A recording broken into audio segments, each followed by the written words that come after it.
I'm Diane Miller, 62, from Boise, Idaho. My husband Tom and I stood in Boise Airport, waving as our son, Brian, boarded a flight to Chicago for a tech conference. His daughter, Sophie, 10, clung to my hand, her eyes wide with worry. Brian, 34, had been distant lately, his marriage to Lisa fraying. "Take care of Sophie," he said, hugging her quickly before disappearing down the jetway. As the plane took off, Sophie tugged my sleeve, whispering, "Grandma, we need to leave." Now, her voice trembled, urgent. Tom frowned. "What's wrong, kiddo?" Sophie's eyes darted to the terminal, then back. "Please just trust me." I knelt, seeing fear in her face I'd never seen before. Sophie was sharp, always sketching or reading, not prone to panic. Something was off. We grabbed our bags and left, her small hand gripping mine. In the car, she spilled it. "Dad's not coming back. He and Mom are selling the house. They didn't tell you." My heart sank. Brian and Lisa had lived in our guest house, rent-free, for years. We'd babysat Sophie, paid their utilities, all to keep them stable. Now, this? At home, I checked Brian's desk, finding a realtor's contract. Our address, signed by him and Lisa, listing our house for sale. They'd forged our names, claiming we'd gifted it to them. The sale was set to close in days, while we were supposed to be on a vacation Brian had booked for us. Sophie overheard them planning it, knowing we'd be homeless. My hands shook, but my nurse's training kicked in. "Stay calm, assess, act," Tom, a retired mechanic, cursed. "Our own son?" Sophie cried. "I'm sorry, Grandma." I hugged her. "You saved us, sweetie." I'd raised Brian to be honest, but he'd betrayed us for a quick buck. Lisa's cold ambition didn't surprise me, but his did. I called my friend Karen, a real estate lawyer. "This is fraud," she said, reviewing the contract. "We'll stop it." Sophie's warning had given us a chance. They thought we'd be clueless, basking on a fake trip. Instead, I was ready to fight, not just for our home, but for Sophie's trust. Back in our Boise living room, I sat with Sophie, her sketchbook open to a drawing of our house, now marked with a "for sale" sign. Tom paced, furious, as I called Karen again. She confirmed the contract was a forgery. Our signatures were traced from old tax forms Brian had access to. The realtor, unaware, had listed our home for $600,000, with Brian and Lisa set to pocket the cash after their conference trip. Sophie whispered, "Mom said they'd start over in Chicago." I hugged her, hiding my hurt. Brian, my only child, had used our love to scam us. I'd worked night shifts to fund his college, and Tom had rebuilt his cars for free. Now, this betrayal. Karen suggested checking Brian's laptop, left in the guest house. Sophie knew the password, her birthday. We found emails between Brian and Lisa, planning to sell our house and funnel the money into a new condo. One email read, "Mom and Dad won't notice until it's done." Lisa had even mocked me. "Diane's too busy playing grandma to care." I saved the emails to a USB, my hands steady, despite the sting. Tom found bank statements showing Brian had drained a joint account we'd set up for Sophie's college fund, $20,000 gone. Sophie's warning had saved us from losing everything, but the betrayal cut deep. I called my old colleague Rachel, a fraud investigator, who dug into the realtor's records. She found the listing was rushed, with no title check, sloppy work Brian banked on. Rachel also traced the Chicago condo purchase, linked to a shell company Lisa set up. "This is prosecutable," she said. I nodded, but I needed more than legal action. Brian and Lisa thought we were soft old fools. They didn't know I'd learned to fight from years in the ER, reading people under pressure. Tom, too, had grit. Fixing engines taught him precision. We planned to confront them when they returned, with Karen and Rachel ready to file charges. Sophie stayed close, sketching nervously. "Will Dad hate me?" she asked. I kissed her forehead. "You did right." They tried to steal our home, but Sophie's courage gave us the upper hand. I wasn't just a grandma. I was a warrior, ready to reclaim our future. Karen's office was a clutter of legal files, but her plan was clear.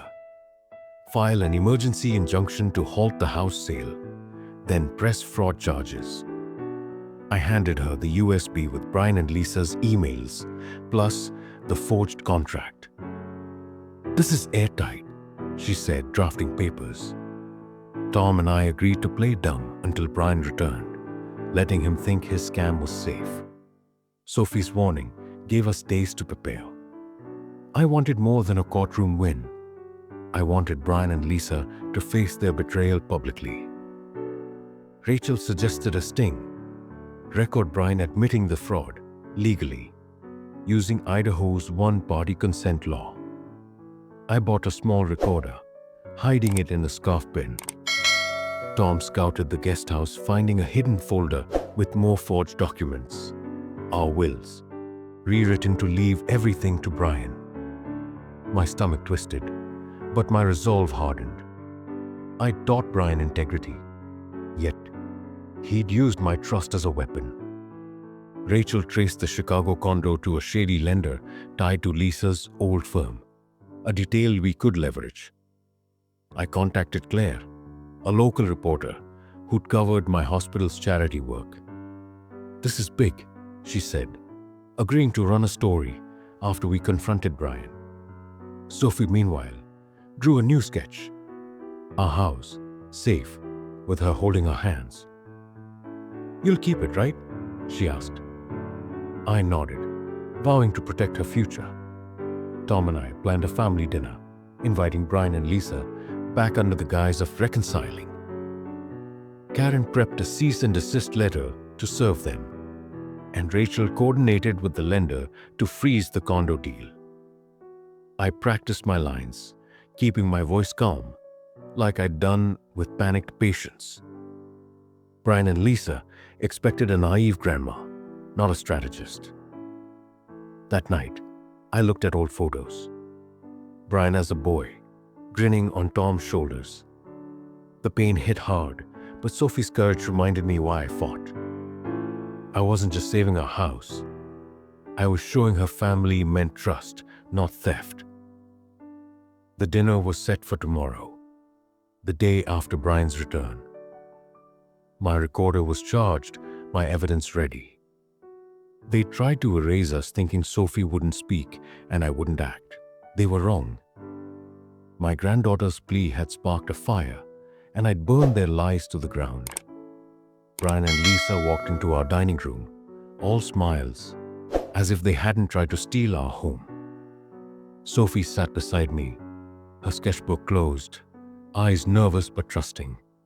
Tom served lasagna, his hands steady despite his anger. I wore my scarf pin, the recorder humming. "Glad you're back," I said, voice warm. Brian grinned. "Missed you, Mom." Lisa nodded, her eyes scanning our house like it was already hers. I set the forged contract on the table. "Care to explain this?" Brian's smile froze. "What's that?"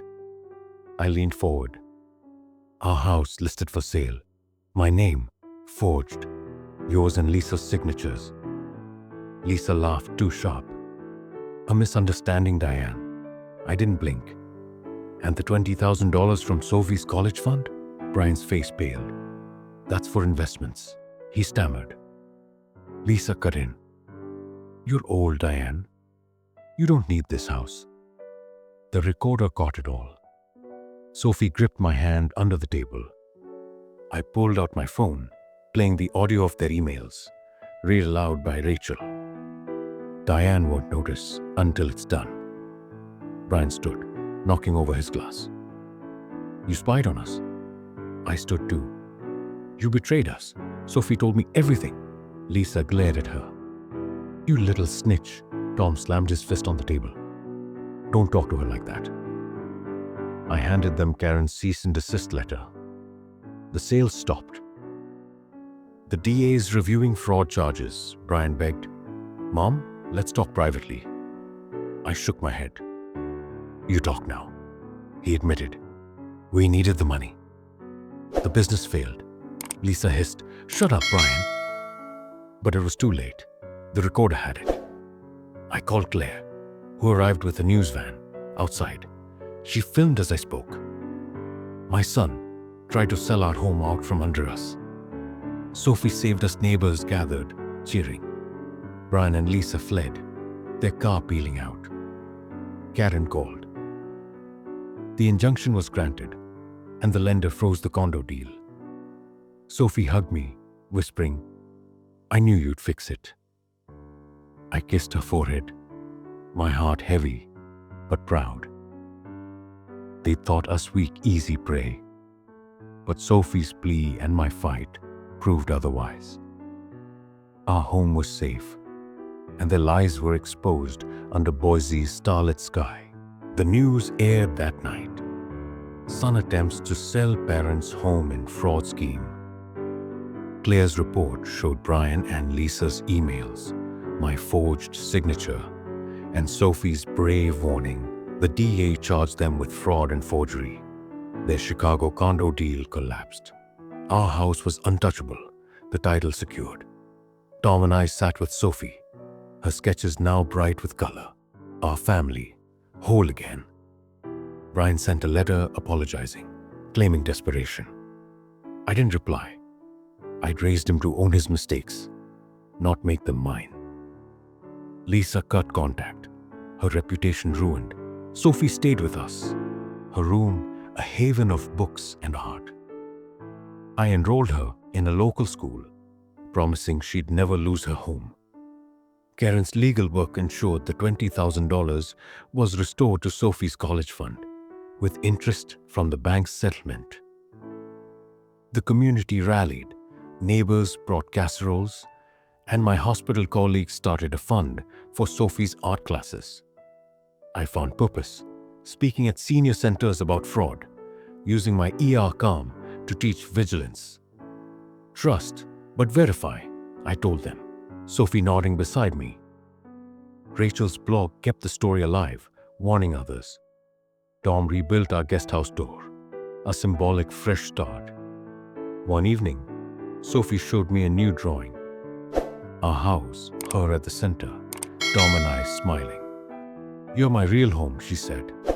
Tears fell, but I smiled. I'd lost a son but gained a warrior granddaughter. Months later, Brian faced trial.